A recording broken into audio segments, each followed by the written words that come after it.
And that's probably a little on the high side, but once we got down 20, the only way you really, get back in the game is to take more threes. So it's one of those things, John, where, you either they either go in and you tighten it up or they don't. And then, obviously it gets away from you. So. And then did you get a sense of just in terms of what do you tell the guys after the first game in terms of things you can build on going into even tomorrow? Yeah. I told him, I'm not a big talker after the game. I just said, I appreciate the effort. I do like the pace. A lot to learn from. We'll look at the tape. We'll get together in the morning. We'll try to be better and prepare for Chicago. I just think, we'll see what the tape says. And then that way we can make accurate assessments. But I did really enjoy, I really liked the effort. And, and again, I thought the ball movement at times was really good. Sorry about that, Coach. Chris, go ahead. Chris, I'm wondering, do you get the sense that this was an emotional time for the team the last 2 days and just trying to manage their emotions along with your own? And was that a bit of a juggle tonight, perhaps? I'm sure that played a part, but these guys are professional and they're ready to go. And, this transition is never going to be seamless. I got to learn them. They got to learn me. We got to learn, kind of just how to play through these games until we can get a little bit of a rhythm and settle in a little bit. But we can't discount anything on the human side.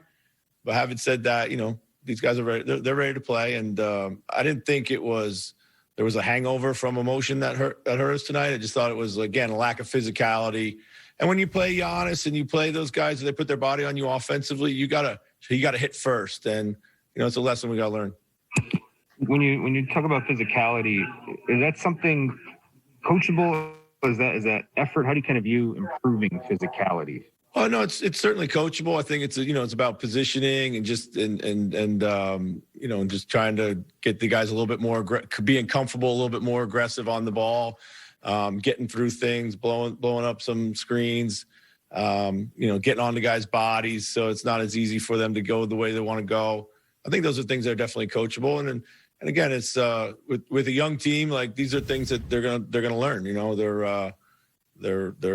This is probably one of the more physical offensive teams that will face. We'll go to Jace. Jace, go ahead. Yeah, hey Chris. When you talk about the physicality there, you look at Giannis and you don't really have any guys on your bench that look like that. Just in terms of obviously his size and athleticism, but also just his muscle mass and pure strength. Yeah. Is it difficult to make up for that? I mean, how do you counteract something when you're already kind of starting in a deficit in one sense? Well, I would say that not many teams in the league have someone that looks like Giannis either. What I liked about it was that Cat took the challenge. He wanted to guard him. I thought, you got a couple spin-off dunks on him, but other than that, I thought he did a really good job of battling him. But yeah, it's just they've got to learn. Goes with growing, getting in the weight room, understand how strong you have to be to play at this level, and that's part of the development curve too. And how about younger guys? How do you go about teaching them the value and then also just how to do it in terms of team defense and proper rotations and help side and where you need to be? And what's that process like? Yeah, just practice, repetition in practice, and be just kind of every day, go over it, and it's got to be, the muscle memory's got to be there, and that's what hopefully we'll get to when we have some time in our schedule coming up here where we can actually get that in. Eric, go ahead. Coach, did you have a moment at all where you just took it in and enjoyed it? I mean, obviously you never can enjoy loss, but was there ever a moment where you realized like, wow, I mean, I'm on this level, I'm coaching now. Did you take that moment for yourself at all? Yeah, sure. I took a moment when the game first started, and I was ready. I was really enjoying watching us play through the first quarter and most of the second quarter. I liked the fact that we were trading punches with them for a while, and that was fun. And obviously it's never fun when they're making dunks and threes on you at the same time. But again, I can't fault our guys' effort, and it's step one in a long journey, hopefully. Dane, go ahead. Coach, from Coach Thibodeau to Coach Saunders, there's been different general areas where Cat has more frequently been placed on the offensive end. Obviously, you used him tonight at all three levels. Do you feel like there's a place that you will be using him most to get his first touch? I think he plays a lot at the top of the floor. I really like him there. He's a great facilitator. He draws out the defense. He can make that shot. He can find himself in pick and roll. I mean, we're going to play him all over the floor. Really, I told him today that you go where you need to go, and we'll kind of shape it up around you. He's a smart player. He's a skilled player, and he'll find the right spots on the floor from game to game. I'm confident. So. And then with Jaden McDaniels played more at the 3 tonight, and Nas played more at the 4 tonight than they have in any other game this year, I think. Mm-hmm. How much of that was you, and how much of that was the fact that you're playing a big team in Milwaukee?